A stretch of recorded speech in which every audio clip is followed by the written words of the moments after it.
welcome to my Long Lines Tower series of AT&T towers. So all the companies that use long lines, I'm going to film their networks separately. So I'm going to do AT&T's Long Lines Towers first, where I screen record every Long Lines Tower in the United States. There's going to be 50 videos for this series.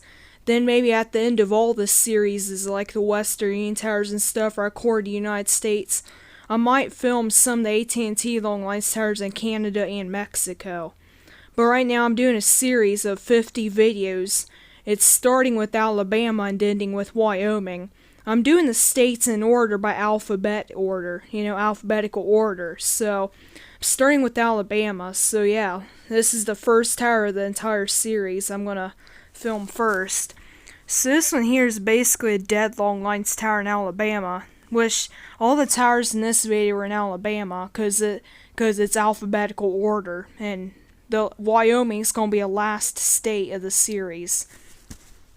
So anyways, these are all the Alabama Long Lines towers for the video. This one here's been taken down sometime in the early 2000s for radar, like a broadcasting company had bought it. Now the building still remains, but its roof appears to be in different conditions. So yeah. Now here's the next Long Lines Tower. This one appears to be kind of like a duo. That's probably owned by a different company off to the right side of it. But this one here has a single strobe. It's an FH308. And it's got a platform right there. This one here used to have cell phone antennas on it, but it was re-abandoned again. So yeah, and then here's one of those painted silver, and it still has a bunch of its old antennas. Now, I'm not sure how many of these antennas still remain on the tower intact today, but it probably still has all of its antennas, and it's probably got a new layer of paint and stuff. It's a beaconless tower, which it actually did used to have an old school incandescent, but since it's under 200 feet, it doesn't have a beacon anymore. And here's the one that has another single strobe FH308 as well. At first I kind of thought that was an FH306 when I first found it back in 2018. But it appears it was an FH308 because the only markers I found were incandescent markers. And they don't work. Those are the older incandescent markers from back when it had its incandescent. But it's an FH308 and the tower still has its markers, but they don't work after a long time of being abandoned for like a decade or something. So this one here has weird horns because the bottom half of them were cut off instead of the top. But at least the top halves of them, like where they got the communication out from, still are intact on the tower. And it used to have an old school incandescent, but now has an FH308. Most of the towers in this video, like pretty much most of them, now have FH308s. So I didn't realize this until 2020, that this tower still had an old school incandescent. It doesn't work anymore, but it's an old Long Lines tower as well. But, you may consider this to be a regular microwave tower, but once you see this on AT&T maps, and I added it to my Long Lines map back in 2018, it was classified as an AT&T Long Lines tower. And there's abandoned AT&T signs on the property too, so that gives it away. So this tower here might be in risk of demolition, or it might be gone already. Because I noticed on Street View the building below it, the big brick building, is missing. Like you can't see it anymore. So this tower here is probably dead by now. And it looks like it had an FH308 single strobe as well, so... Or it could have been an LED because it looked kind of flat when I seen it from a distance. So, it's either an LED or an FH308. Maybe some sort of single strobe. And another beaconless Long Lines tower, the horns were at the top. Now this one here used to have horns, but it was converted over to microwave dishes back in the 90s or 80s. This one here was abandoned like in the late 90s because... Alabama's in one of those areas where AT&T didn't quite use the long lines until like 1999 or 1998, so its horns were actually replaced with different antennas at one point. And yeah, here's another hornless long lines tower. This one here, if you guys was wondering what those things are right there, those are ice protectors, prevent ice buildup on the horns. And there's actually I didn't know longlines horns come in different sizes once I found this one a few years back. But yeah, believe it or not, but horn antennas on longlines towers come in different sizes and shapes. So yeah, there's a difference between Western Electric / Union horn antennas and Gabriel antennas. Now MCI had this company made antennas too, but I won't do my MCI tower series until like in the summer. But I just want to do some of these series earlier because I want to be busy in the summertime with road trips and stuff. But here's a dead longline tower, but the building still remains because it's a fiber optic station. I think American Tower Corporation owns this site, but they never did build a new tower there.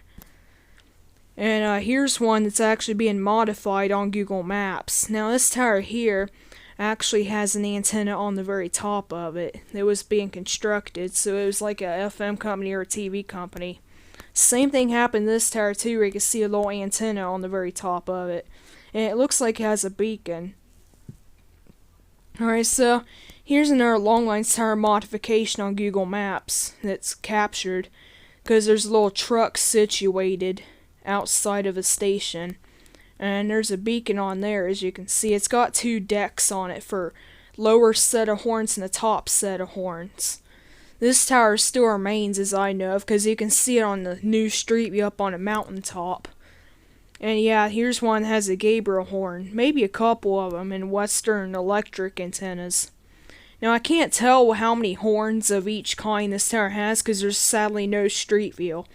My only hope is to go back in time on Google Earth to actually see what kind of horns it has, because the tower's like angled in different spots on the Google Earth, so you'll probably see it. Now here's another one that has 2 markers at the top, and it has an add-on right here. Now it kind of sucks how the markers are on the pole right there, its original thing, instead of putting them up here, because they're actually screwing people over, because even though they're kind of close to the top of this tower, this is still unobstructed, you know? It should be at the very top of the tower, and not like halfway up as this one right here, because they increased its height. Yeah, here's one with an FH306. It has markers. I think this one here has 2 sets of markers, one right there in that platform, because I found 2 sets of the markers for FH306s on both these platforms. But yeah, and this tower beside it's beaconless, the guide tower. And here's another tower that had its horns taken off. Now actually the bottom half of the horns still are on the tower, because you can see these dark holes on it. But the top half of the horns have been hauled out. And here's a tower where the top platform has been taken off and the catwalk on it still remains. It has an FH306 as well. So pretty much most of the towers, like I said in here, have single strobes that are day and night mode, but most of them have the FH308 and stuff, like this one. This one here has an LED. It's most likely the FTS370. It's probably white only, maybe. So hopefully if this tower has an FTS370, it's the white only version of it. And I don't know too much about this tower besides it's being built in the 60s. This tower here I don't know much about because it's in the middle of nowhere, and I still have yet to figure out what beacon it has. I mean, I know what year it was built and its location name. I just haven't figured out what beacon it has. So yeah, its building is actually falling apart. Its roof is almost ready to come off, as you see in the pictures. But it still looks like it's might be around today. Crap.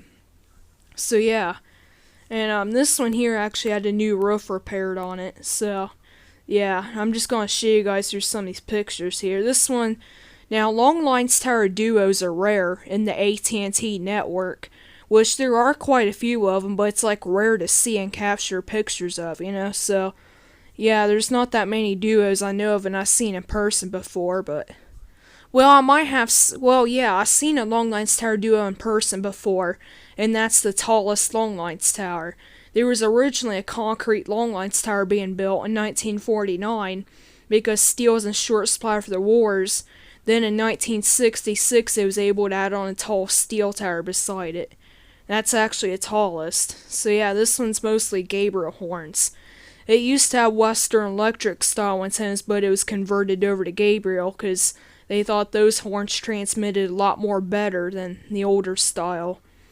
So yeah, these are just some more pictures of long lines towers I have, and I just want to show you guys. So this one here is one of the few rare long lines towers because of one reason. It's a self-support tower, but it has guy wires on the very top of it to support the weight of the 1-ton horn antennas.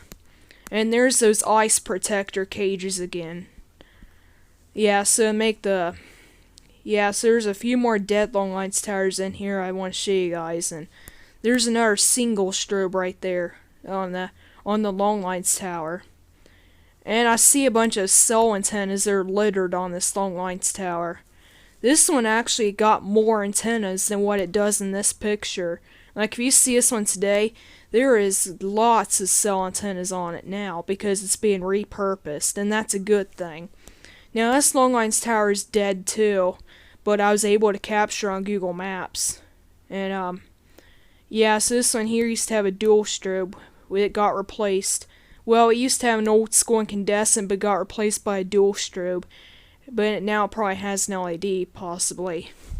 Most likely it will have an LED, but most long lines towers have dual strobes in my area. Because, my area is filled with long lines towers. And in this one here's a dead long lines tower too.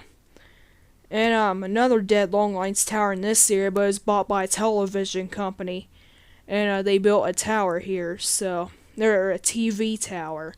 And the building actually was added on to make it bigger for the TV company and stuff. Now, another dead long lines tower on the rooftop. So this one here's the one that's in a big city that's got more antennas, and it still has the AT&T logo on it, but it's not the older AT&T logo. So these two towers are close together in the same city. Although I like this one a little bit more because that iconic logo.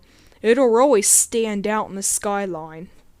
And this one will too because it's up on a TV tower farm.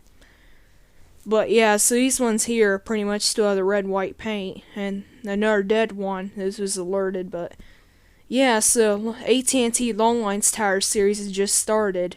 I wanted to do it today, but I was kind of busy, so I figured within this time I have left over, I could have just started it. So yeah. There's going to be about 50 videos because I have to film AT&T towers in each state and their sites. So I do have my own private long lines map of all the long lines towers in the United States. It's pretty cool how I found them all in the United States within 2018. Alright, so this long lines tower here was actually reduced. Like it was been a shorter tower now. So sadly, the top half of this tower no longer remains, but this half does, So it's a much more smaller tower now. And it's beaconless too. Kind of like this one's beaconless, So yeah, these last two have been repurposed and repainted gray or whatever. And another dead one that's been an alert for this video. Two of them actually. And these two have been dead long lines towers as well. So yeah. Yeah, see this one here's a 3-legged long lines tower. It had those microwave dishes. It's beaconless. So I'm just going to show you guys these last two pictures that I have of these long lines towers. So yeah, some of these towers where you see the buildings, those are actually rooftop long lines towers, but most of the rooftop long lines towers in this video are gone, so I just showed off the buildings they used to be on, and that kind of stuff. So yeah, I was kind of excited for this series. So yeah.